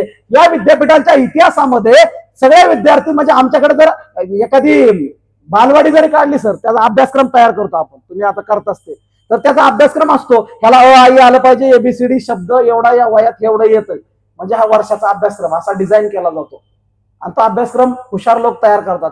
तसं या विद्यापीठांचा अभ्यासक्रम जगातल्या विद्वानांनी तयार केला होता आणि त्या जगातल्या विद्वानांनी सांगितलं होतं की अभ्यासक्रम पूर्ण करण्यासाठी 8 वर्ष लागेल, हा अभ्यासक्रम पूर्ण करण्यासाठी 3 वर्ष लागेल. मानवी बुद्धिमत्तेचा विचार करून हे तयार केलं होतं जागतिक विद्यापीठांचं. परंतु त्या जागतिक विद्यापीठांच्या लंडन स्कूल ऑफ इकॉनॉमिक्स, ग्रेज हिल यांच्या इतिहासामध्ये हा 8 वर्षाचा अभ्यासक्रम त्या 8 वर्षाच्या काळाच्या आधी फक्त 2 वर्ष 3 महिन्यात पूर्ण करणारा आजवरच्या इतिहासामधला एकमेव विद्यार्थी म्हणजे डॉक्टर बाबासाहेब आंबेडकर आहेत. आणि ते बाबासाहेब आंबेडकर त्या जागतिक विद्वानाच्या संशोधनांना आणि अभ्यासक्रमाला चॅलेंज करतात. हे विद्यार्थी आंबेडकर आम्हाला कळले पाहिजे. हा विद्यार्थी आदर्श आहे आम्ही असं म्हणतो, मी परीक्षेला जायच्या आदल्या रात्रीच वाचतो आणि तेवढ्यावरच पास होतो, हा आम्हाला आनंद आहे. मित्रा, ते पास होणं ह्याच्यासाठी शिक्षण नाहीये. शिक्षण हे तुला मला घडवण्यासाठी, माणूस म्हणून उभं करण्यासाठी आणि पुढच्या आयुष्यात तुला त्या शिक्षणावरती चालता यावं, वागता यावं आणि आयुष्यभर जगता यावं यासाठी शिक्षण असतं, हे आम्हाला कळलं पाहिजे. ते बाबासाहेब शिक्षण पूर्ण करतात, भारतात येतात आहे आणि ते भारतात आलेले बाबासाहेब पुढे जाऊन वेगवेगळ्या सामाजिक क्रांत्यांच्या लढाया हाती घेतात आहे. त्या लढाया हाती घेणारे बाबासाहेब, हे सगळे बाबासाहेब अशा पद्धतीनं मोटिवेशनल अँगलने बाबासाहेब, मी गावगाड्यातून वाड्या वस्तीवरून गेली 15 वर्ष झालं गावागावातून जाऊन सांगतो, लोक मिठ्या मारतात, भेटतात, कार्यक्रमानंतर रडतात, म्हणतात अशा पद्धतीने सांगितलं पाहिजे, हे मांडलं पाहिजे. हे असे बाबासाहेब जर लोकांच्या डोक्यात गेले तर आणखी नवी पिढी पुढे जाईल आणि मग ते रडतात. मग मी जर महिन्याने सरांना फोन केला, सर हॅलो बोला, काय विद्यार्थी काय म्हणतात, सर म्हणतात छान आहे. मी जर म्हणलं ना, सर ते व्याख्यान झालं त्याच्याविषयी विद्यार्थी काय म्हणतात, सर म्हणतात कुठलं व्याख्यान, म्हणलं ते मी आलतो ना, ते म्हणतात तुम्ही गेले, तुमचं व्याख्यान पण तुमच्या बरोबर गेलं, असे आमच्याकडे सारखे व्याख्याते येतात म्हणले, त्यांच्या बरोबर जातं. मग हे म्हणलं 15 वर्ष झाले असे अनुभव यायला लागले. मग त्या मधल्या काळात असे प्राध्यापक मित्र, अधिकारी मित्र, पत्रकार मित्र ते मला म्हणाले, सर ते कार्यक्रमाला असल्यामुळे सर तुम्ही खूप छान मांडलंय, परंतु तुम्ही गेलात की लोक विसरणार आहेत, काही काळ आठवणीत राहील, पण ते लक्षात राहावं यासाठी काय करावं लागेल, मी विचारलं. मग ते म्हणाले तुम्ही ते लिहावं लागेल, तुम्हाला लिहावं लागेल, ते हातात द्यावं लागेल आणि ते लिहून जर तुम्ही लोकांच्या हातात दिलं तर ते त्यांच्या जवळ राहील, उठता बसता कधी त्यांना वाटेल तेव्हा ते वाचतील, दुसऱ्याच्या हातात देतील, त्याला वाचायला लावतील. हे भाषणापेक्षा हे जास्त प्रभावी. मग गेले 10 वर्ष एक गोष्ट लिहिण्याचा प्रयत्न करत होतो, पण मग इतकी पुस्तकाच्या माणसावर त्याच्यावर आपण काय लिहायचं. मग तेच मोटिवेशनल अँगलने नव्या पिढीला नव्या भाषेत मोटिवेशनल बाबासाहेब सांगायचे या सूत्रानुसार लिहित होतो आणि मांडत होतो. त्या सूत्रानुसार लिहिताना मांडताना काही लोक मला असे पण भेटले, ते म्हणले अहो सर पुस्तकाचं आता सध्या असं आहे, तुमचं पुस्तक तुम्ही छापायचं आणि फक्त लोकांना भेट द्यायचं एवढंच आहे, लोक पुस्तकं विकत घेत नाहीत, लोक पुस्तकं वाचत नाहीत. तुम्ही काय म्हणले पुस्तक छापायच्या भानगडीत पडू नका, असं मला अनेक लोक म्हणले, काही ज्यांची पुस्तकं आधी आहेत ते. पण ह्या सगळ्याचा विचार करता मधला जो काळ आहे त्या काळामध्ये मी सगळं हे जेव्हा पाहत होतो तेव्हा मला एक गोष्टीची जाणीव कायम झाली. ती गोष्ट म्हणजे तुमच्या भाषेत, तरुणांच्या भाषेत जर सांगायचं म्हटलं ना, तर ही जी 50च्या पुढची जी माणसं दिसतात ह्यांच्या लक्षात येईल की 50च्या पुढच्या माणसाला आठवेल की बच्चन वगैरे हे जे लोक आहेत ह्यांना हिरो होण्यासाठी 50 100 पिक्चर करावे लागले, तेव्हा ते हिरो झाले. 3 तासाचा पिक्चर, मग तो थिएटरला येणार, मग लोक बघणार, मग काही वर्षाने लोक त्याला हिरो मानायचे, मग त्याचा चेहरा लक्षात राहायचा, मग हिरो जन्माला आला. मग मधला काळ थोडा बदलला, घराघरात टीव्ही आल्या, लोकांना हिरो होण्याचं प्रमाण वाढलं, लवकर हिरो व्हायला लागले लोक. 5 वर्ष संघर्ष केला, हिरो व्हायला लागला, 7 वर्ष केला, हिरो झाला, हिरोईन झाली, लोकांच्या नजरेत यायला लागले. पण पुढे आणखीन काळ बदलला, इंटरनेट आला, शॉर्ट फिल्म आल्या आणि 15 मिनिटात एखादा हिरो, 15 मिनिटच्या फिल्म मध्ये हिरो जन्माला येतो, असं झालं. मग 15 मिनिटात पण लोकांना कटाळा यायला लागला. मग कटाळा येतो तर मग लोकांनी काय केलं, 1 मिनिटाचं रील आलं, मग रील मधून हिरो व्हायला लागला. मग रील मधून कसे पण लोक आपण हिरो म्हणून स्वीकारले, ते वर बोट सारखं व्हायचं, मग ते मिनिट पण लय वाटायला लागला, मग ते 30 सेकंदाचं झालं. मग 30 सेकंदातून हिरो जन्माला यायला लागला.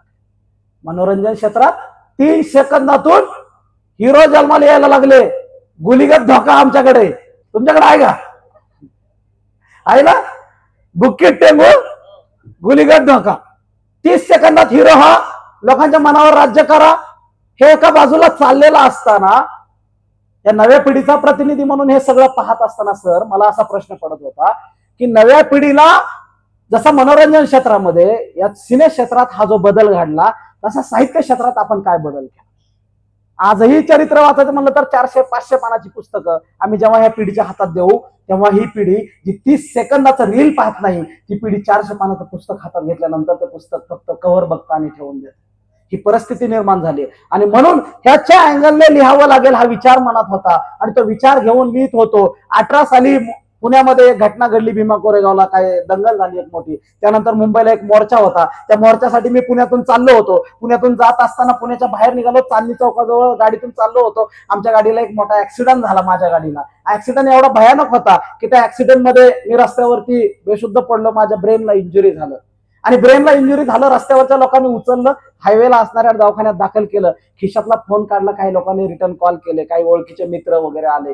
मित्रांनी मग तिथून दुसऱ्या दवाखान्यात दाखल केलं जिथं आयसीयू होतं. माझ्या गावाकडं मी पुण्यात तेव्हा एकटा होतो. आई बाप शेतात कष्ट करणारे. माझी आई शेतात खुरपत होती आणि आईला हा कळलं की मुलाचा ऍक्सिडेंट झालाय. आईच्या हातातलं खुरपं तिथं पडलं. बाप हादरला. दोघं आई बाप पुण्याच्या वाट्याने आले, दवाखान्यात आले. पुण्यातला मोठा दवाखाना सह्याद्री हॉस्पिटलला मी दाखल होतो. पण ते आले तर बघितलं तर काय आयसीयू मध्ये मुलगा आहे. तिथं फक्त त्या मशीनवरती रेषा दिसतात जिवंत असल्याच्या खुणा. आणि डॉक्टर म्हणाले की आता पुढच्या 48 तास आम्ही काही सांगू शकत नाही, याचं काय होईल ते पुढे बघूया आपण, तुम्ही आता शांत राहा. आणि मग त्यांना वाटलं की आपल्याकडे कसं आहे, डॉक्टर ते गेलेलंच असतं म्हणतात, पैसे वाढवायसाठी ठेवतात फक्त. ते गेलेलंच आहे असं गेला मेसेज सगळीकडे. लोक याला गर्दी करायला सुरू झाले.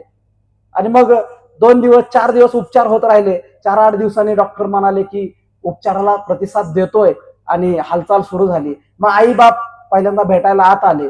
मला नंतर हे इतरांनी सांगितलं की आई वडील आतमध्ये आले आणि मी त्यांच्याकडे पाहून डॉक्टर म्हणालो की हे कोण आहेत. ते शॉक झाले की हे असा का बोलतोय. तर डॉक्टरांनी त्यांना शांत केलं आणि बाहेर घेऊन गेले. डॉक्टर त्यांना समजावलं की ब्रेनला इंजुरी झाल्यानंतर स्मृतिभ्रंश होतो, मागच्या आठवणी पुसल्या जातात. तशा प्रकारे झालेलं आहे. हे किती काळ पुढे असं राहील सांगता येत नाही, पण लवकर काय कव्हर नाही होणार. पण वाचलाय, आता तुम्ही त्याला पुढे काही दिवसांनी उपचार करून घरी घेऊन जा. वाचलाय ही चांगली गोष्ट आहे. पण महिनाभर पुढे उपचार होत राहिले, स्मृतिभ्रंश झालेला. घरचे काहींना वाटायला लागलं वाचलाय पण त्याला काही आठवत नाही, काय उपयोग आहे. पहिलं भाषण करायचा, बोलायचा, लिहायचा, आता त्याला काहीच आठवत नाहीये. डॉक्टर म्हणाले किती काळ असं राहील सांगता येत नाही. पण घरी नेल्यानंतर इतर आणि काही ठिकाणी उपचार झाले. मग काही मोटिवेशनल ट्रेनर असणारे मित्र डॉक्टर्स भेटायला आले. ते म्हणाले याला जुन्या आठवणी दाखवा, त्या जर उजाळा झाला तर त्याला पुन्हा जुनं आठवेल. तशा गोष्टी घडायला लागल्या. मग आपल्या घरात मला जुन्या गोष्टी काही दाखवायला लागले. काही माझेच मोबाईल मधले काही व्हिडिओ मला पुन्हा पुन्हा दाखवायचे. मग मीच काही भाषणं केलेली मला पुन्हा पुन्हा दिसायला लागली. मीच बोलायचो, मीच सांगत होतो, मी काहीतरी लिहित होतो असं मला आठवायला लागलं. आणि तेच मी काय लिहित होतो मी पुन्हा एकदा नव्याने शोधायला लागलो. मी माझे सगळे मेल्स काढले, मेलच्या प्रिंट केल्या, वह्या काढल्या, ते सगळं जोडलं. ते सगळं जोडत असताना पुन्हा पुन्हा डॉक्टरांकडे जेव्हा भेटायला जायचो, डॉक्टर म्हणायचे पुढचे 5-7 वर्ष हा काय कव्हर होणार नाही. पूर्ण भाषण वगैरे करायचं तर अवघड आहे. पण मग ते पूर्ण मी पुन्हा जोडत होतो. पण मी माझं जेव्हा सगळं जुनं पाहत होतो, आठवत होतो, ऐकत होतो, तेव्हा ते व्हिडिओ ऐकताना मला वाटत होतं की माझा मोटिवेशनल सिम्बॉल यात कुठंतरी आहे असं मला जाणवायला लागलं. आणि ते व्हिडिओ पाहताना, ते पुन्हा लिहिलेलं वाचताना मला माझा मोटिवेशनल सिम्बॉल सापडत चालला होता. आणि तो माझा मोटिवेशनल सिम्बॉल मला सापडला. आणि डॉक्टर म्हणाले होते 5-7 वर्ष लागतील उभा राहायला. पण 18 साली अपघात झाला. आणि हा जगदीश एप्रिलच्या 19 मध्ये पुन्हा नव्या ताकदीनं आंबेडकर जयंतीला त्या स्टेजवर बोलाय उभा राहिला. कारण त्याचा मोटिवेशनल सिम्बॉल होता विश्वरत्न डॉक्टर बाबासाहेब आंबेडकर. आणि तो मोटिवेशनल सिम्बॉल मला सापडला. ती कागद पुन्हा नव्याने जोडली. ती कागद जोडून राहिलेली प्रकरणं पुन्हा नव्याने वाचून घ्यायला चालू केली. 3 वर्ष त्यावर काम केलं. आणि डिसेंबर 23 मध्ये पुण्यातल्या फुलेवाड्यामध्ये त्या पुस्तकाचं प्रकाशन झालं. आणि प्रकाशन झाल्यानंतर फक्त 4 महिन्यामध्ये त्या पुस्तकाच्या 10 आवृत्त्या निघाल्या. आणि 10व्या आवृत्तीचं प्रकाशन अमेरिकेच्या त्याच कोलंबिया विद्यापीठामध्ये झालं. त्या पुस्तकाचं नाव म्हणजे जग बदलणारा बाप माणूस डॉक्टर बाबासाहेब आंबेडकर. इतकी पुस्तकं आजवर लिहिली गेली त्या माणसावर, याने लिहावं आणि ते इतकं स्वीकारावं, इतकं लोकांनी त्याला प्रेम द्यावं. हे का घडलं तर मी तुम्हाला आधी जसं म्हणलो तसं नव्या पिढीला आपण जेव्हा त्यांच्या भाषेत बोलू, त्यांना आवडेल, त्यांना समजेल, त्यांना उमजेल असं जेव्हा मांडू, तेव्हा ते त्यांना अपील होणार आहे. आणि ते त्यांना अपील झालं. तशा प्रकारची त्यात मांडणी होती. आणि याच्या पलीकडे जाऊन ती मांडणी करत असताना बाबासाहेब आंबेडकर या देशात जेव्हा माघारी आलेले आहेत शिकून, त्यानंतर त्यांनी सामाजिक क्रांतीची लढाई उभी केली. ती सामाजिक क्रांतीची लढाई उभी करत असताना बाबासाहेब आंबेडकर नावाचा माणूस केवळ त्याच्या जातीचा, धर्माचा, पंथाचा, घराचा, कुटुंबाचा, बायकोचा एवढ्याचा विचार करत नाही, तर याच्या पलीकडे जाऊन यांना सोडून इतर सगळ्यांचा मात्र विचार करतो, हे आम्ही समजून घ्यायला कमी पडलो होतो. ते सांगणं मला जास्त गरजेचं वाटतं आणि ते सांगण्याचा प्रयत्न या जगदीश्वरनं केला. मला वाटतं की बाबासाहेब आंबेडकर या देशात येतात, ते बाबासाहेब आंबेडकर जेव्हा या देशात आले तेव्हा त्यांनी त्यांचा जो पहिला त्यांचा पक्ष उभा केला, तो पक्ष एका जातीचा, धर्माचा नाहीये. काय नावाने पक्ष उभा केला? आज आम्ही बघतो की शेतकऱ्यांच्या आंदोलन, लढाया उभ्या राहिल्यात, संघटना डिगभर, इकडं संघटनेचं आंदोलन, तिकडं मोर्चा, मग त्याला लोक म्हणतात नावं ठेवा, इकडं दिलं त्याला फसवलं.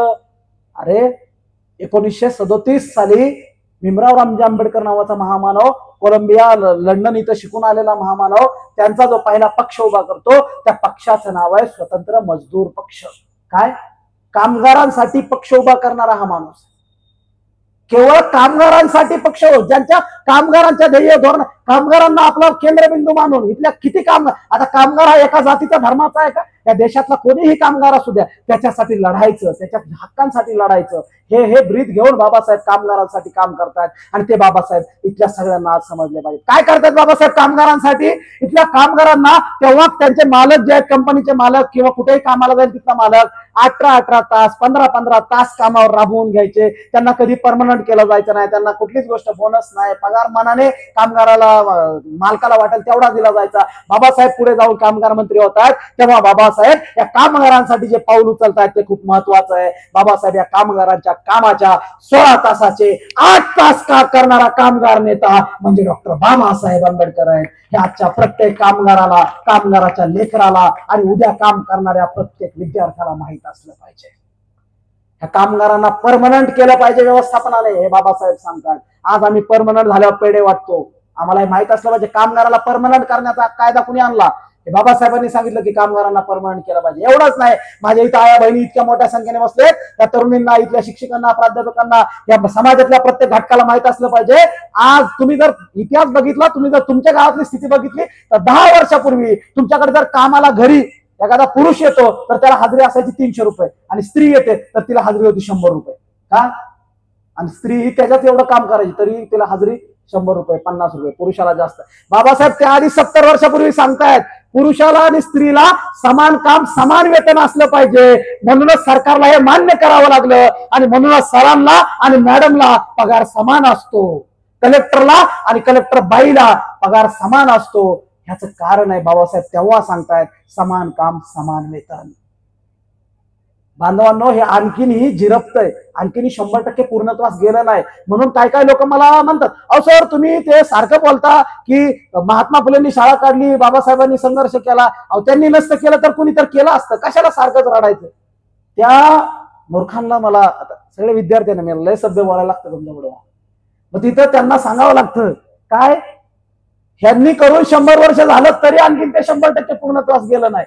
जर ह्यांनी केलं नसतं तर हे करणारा मायकाला आजपर्यंत जन्मालाच आला नसता आणि इथल्या व्यवस्थेने करूच दिलं नसतं. म्हणून त्यांनी ते केलंय ना, ते पुढे घेऊन जाणं हे आपली जबाबदारी आहे आणि ती जबाबदारी आपल्याला पार पाडायची. आणि ते बाबासाहेब, विद्यार्थी बाबासाहेब, ते पुढे इथल्या प्रत्येकाचा उद्धार करणारे बाबासाहेब समजून घ्यायचे. ते कामगारांचा उद्धार करणारे बाबासाहेब इथल्या शेतकऱ्यांचा उद्धार करतात. इथल्या शेतकऱ्यांच्या शेतमालाला हमीभाव मिळाला पाहिजे. आज आम्ही हमीभावासाठी आंदोलन बघतो, पण बाबासाहेब तेव्हा शेतकऱ्याच्या मालाला हमीभाव मिळाला पाहिजे यासाठी आंदोलन करतात. अरे बाबासाहेब म्हणलं की आम्हाला वाटतं जातीचं आंदोलन, बाबासाहेब म्हणलं की वाटतं की धर्माच्या गोष्टी, पण बाबासाहेब आंबेडकर हा असा शेतकरी नेता आहे की त्यांच्या आयुष्यातला, त्यांनी काढलेला विधिमंडळावरचा पहिला मोर्चा हा कशासाठी होता, तर शेतकऱ्यांच्या हक्कासाठी काढणारा, पहिला मोर्चा काढणारा शेतकरी नेता म्हणजे डॉक्टर बाबासाहेब आंबेडकर आहेत. हे बाबासाहेब आंबेडकर आम्हाला कळले.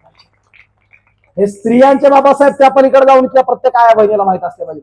आज नोकरीला असलेल्या स्त्रीला भर पगारी प्रसूती रजा असते 6 महिन्याची, ही प्रसूती रजा मिळली पाहिजे तेव्हा बाबासाहेब विचार करतात. कधी? जेव्हा हे काहीच नाहीये, संविधान नाहीये, त्याच्या आधीच्या काळात खाणीत स्त्रिया काम करायला जायच्या, खाणीमध्ये खाणकाम करायला स्त्रिया जायच्या पुरुषाच्या बरोबरीनं दगड पडायला. तेव्हा बाबासाहेब कामगार मंत्री आहेत, तेव्हा बाबासाहेब कायदा करतात आहे की स्त्रियांना जोखमीच्या कामावर पाठवायचं नाहीये. एखादा दगड पडला तर खाली माणूस आहे का नाही हेही कळत नाही आणि तशीच माणसं दडपली जायची की जर स्त्रियांना जोखमीच्या कामावर पाठवू नका, स्त्रियांना भर पगारी रजा द्या, प्रसूती काळात आराम करण्यासाठी रजा द्या. ही गोष्ट आम्हाला माहित असली पाहिजे. स्त्रीला पुरुषाच्या बरोबरीनं पगार दिला पाहिजे. एवढंच नाही तर आज स्त्रियांना आपल्या पित्याच्या संपत्तीमध्ये समान हक्क आहे, पुरुषाच्या भावाच्या बरोबरीनं हक्क आहे, हा दिला पाहिजे. हे तेव्हा बाबासाहेब सांगतायत. हे बाबासाहेब प्रत्येकाचे बाबासाहेब आहेत. हे बाबासाहेब आजच्या विद्यार्थ्यांना कळले पाहिजे. जेव्हा हे विद्यार्थ्यांच्या मध्ये रुजेल तेव्हा उद्याचा भारत हा अशा सुजलाम डोक्याचा भारत असेल. हे आज जर या विद्यार्थ्यांच्या मनामध्ये हे जर गेलं, हे त्यांना जर खरं कळलं, तर उद्याच्या भारताच्या विद्यार्थ्यांमध्ये, उद्याच्या नागरिकांमध्ये हे सत्य पेरलं गेलेलं असेल. आणि हे माहीत करून घेणं हे आपल्या सगळ्यांचं काम आहे. म्हणून आपण हा जो यज्ञ मांडलेला आहे, ह्या यज्ञामध्ये, ह्या विचारांच्या यज्ञामध्ये जो वाहपो विचारांचा करत असता हे खूप गरजेचं आहे. आणि म्हणून बाबासाहेबांच्या विद्यार्थी दिनी आज या ठिकाणी आपण हा कार्यक्रम आयोजित केला. तर असा विद्यार्थी या तुलसी समूहातून जन्मास यावा, तुलसी समूहातून घडावा. उद्याचे बाबासाहेब विचारांचे बाबासाहेब या समूहातून घडावे, विचारांचे महात्मा फुले या समूहातून निर्माण व्हावेत. यासाठी इथल्या प्रत्येक विद्यार्थ्याला घडवण्याचं काम इथला प्रत्येक शिक्षक करतोय. ते बाबासाहेब समजून घेण्याचं आणि ते विद्यार्थ्यांना सांगण्याचं काम इथला प्रत्येक विद्यार्थी करतोय. तेच बाबासाहेब या पुस्तकातून मांडण्याचं काम मी केलं. आणि ते बाबासाहेब या पुस्तकातून जेव्हा मांडले तेव्हा त्याच्या पलीकडे जाऊन हे सर्वांचे बाबासाहेब मांडले. आणि पुढच्या 10 प्रकरणामध्ये जे बाबासाहेब मांडले ते जास्त अपील झाले आणखी लोकांना. ते बाबासाहेब काय आहेत तर ते बाबासाहेब असे आहेत की बाबासाहेबांनी या देशाला संविधान दिलं. बाबासाहेबांनी या देशाला संविधान दिलं. ते संविधानावरनं पण सध्या चाललंय बरं. संविधानाचे निर्माते ते दरवर्षी कोणतरी काहीतरी काढतात. ते कोणतरी आता म्हणतात BN राव हे संविधानाचे निर्माते. तर काही लोकांना इतिहास माहित नसतो. इथं एक वर्ग आहे, तो वर्ग आधी हे संविधान मान्य करत नव्हता. तो वर्ग नंतर म्हणाला की हे संविधान आम्हाला मान्य नाही, हे संविधान बदलायचंय आम्हाला. नंतर तो वर्ग म्हणाला की हे संविधान बदलायचं खूप झाल्यावर त्यांना कळलं की संविधान बदलायचं म्हणल्यानंतर आपण सत्तेतही राहू शकत नाही, त्यामुळे असं म्हणायला नको. मग काय करायचं, मग संविधानच आपण लिहिलंय असं म्हणायचं. बदलायला येत नाही ना, मग ते आपण लिहिलंय असं म्हणायचं. मग असं सुरू झालं गेले 3च महिन्यापासून. काय तर BN राव नावाचे जे ग्रस्त तेव्हा होते ते संविधानाचे निर्माते. असं काही लोक खोट्या पद्धतीने रुजवतात. त्यांचा विषय मला आज इथं का बोलावं वाटतं, विद्यार्थ्यांनाही माहित असणं खूप गरजेचं आहे. तर बाबासाहेब आंबेडकरांनी संविधान सभा समजून घ्या. तर BN राव हे जे व्यक्तिमत्व आहे, हे व्यक्तिमत्व तेव्हाचे ब्रिटिश सरकारमध्ये ICS होते. आज जे IAS असतात तशा दर्जाचा एक अधिकारी म्हणजे ब्रिटिश सरकारचे चाकर, ब्रिटिश सरकारकडे नोकरीस असणारा व्यक्ती म्हणजे BN राव होते. आणि ते महिना 250 रुपये पगार ब्रिटिशांकडून घेत होते. ते संविधान सभेचे सदस्यही नाहीत. BN राव हे संविधान सभेचे सदस्यही नाहीत. एवढंच नाही तर त्यांनी स्वतः इंग्रजांकडे अशा शिफारशी अनेकदा केल्या की मला संविधान लिहिण्यासाठी संधी द्या. त्यांची ती पत्र उपलब्ध आहेत. मग ते स्वतः सरकारमधला कर्मचारी आहे म्हणून इंग्रजांनी त्यांना ते लिहा, तुम्हाला काय सध्या लिहायचंय ते, संविधान सभा नंतर विचार करेल असं सांगितलं. आणि त्यांनी इंग्रजांना 240 कलमांचा एक कच्चा ड्राफ्ट सादर केला BN राव यांनी. आणि तो ड्राफ्ट सादर केला. त्यानंतर संविधान सभा स्थापन झाली. त्या संविधान सभेमध्ये हे BN राव नाहीयेत, कुठूनही निवडून आले नाहीत, ते संस्थेचे सदस्य नाहीयेत. परंतु इंग्रज सरकारकडे शिफारस केल्यामुळे इंग्रजांनी त्यांना सरकारी सल्लागार या पदावरती नियुक्ती दिली. सरकारी सल्लागार या पदावरती नियुक्ती दिली. आणि सरकारी सल्लागार या पदावर नियुक्त असणारे BN राव संविधान सभेच्या कोणत्याही कामकाजात सहभागी होत नाहीत.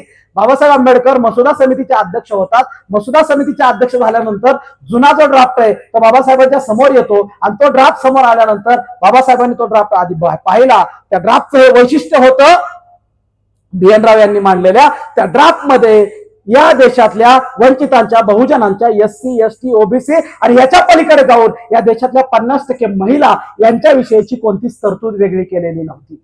म्हणून बाबासाहेब म्हणाले या ड्राफ्टवरती विचार करण्याची, बघण्याची आपल्याला काही गरज नाहीये.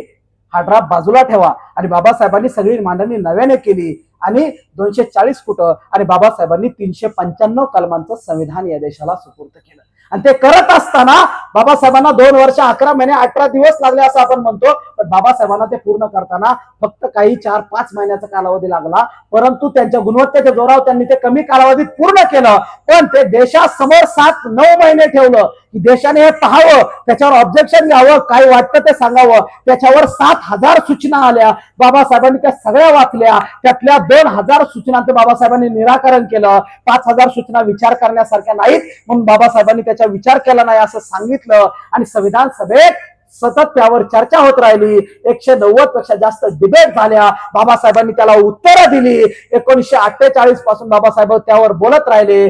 47च्या नोव्हेंबरच्या नंतर BN राव या देशातही राहत नाहीत, ते कुठेही दिसत नाहीत, संसदेत कधीच नाहीत, संविधान सभेत कधीच नाहीत, असा माणूस आपल्यावरती थोपवला जातो आणि खोटं सांगितलं जातं. आणि तिकडचे काही लोक, मिश्रा नावाचे कोण अधिकारी आहेत, ते म्हणतात की ऍडव्होकेट मिश्रा आहेत, स्वामी स्वरूपानंद कोण आहेत, हे लोक द्वेष पसरवतात. ते म्हणतात हम अंबेडकर का अस्तित्व मिटाना चाहते हैं. अरे अंबेडकर ही इस विश्व का अस्तित्व बना है, उस अस्तित्व को कोई मिटा नहीं सकता, याद रखना चाहिए.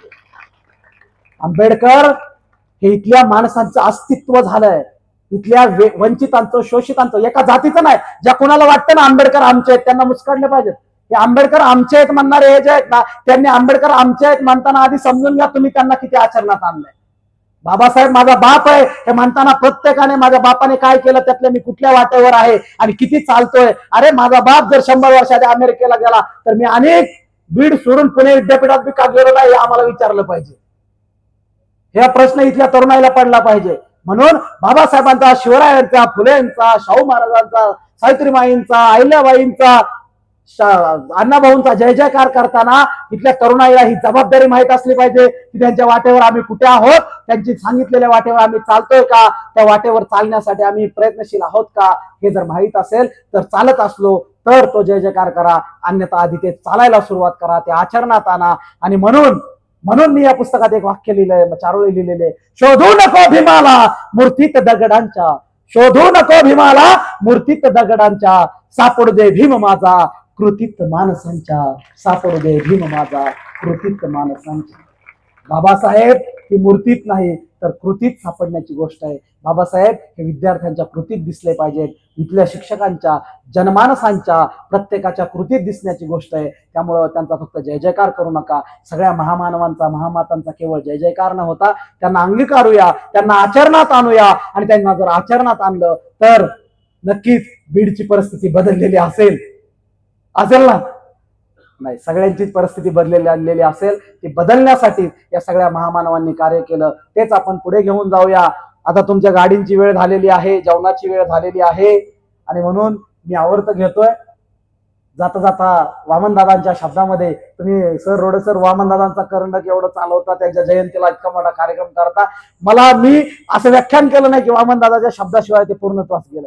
वामनदादा म्हणजे या चळवळीचं, वामनदादा म्हणजे बाबासाहेबांना पुढे घेऊन जाणारं एक महान विद्यापीठ आहे. ते महान विद्यापीठ आहे आणि बाबासाहेब त्या महान विद्यापीठासारख्या गायकासाठी म्हणले होते, बाकीच्यांनी ओढू नका, त्यांच्यासाठी म्हणले होते की माझे 1000 भाषण यांचं एक गाणं बरोबरीच आहे, हे आपण ध्यानात घेतलं पाहिजे.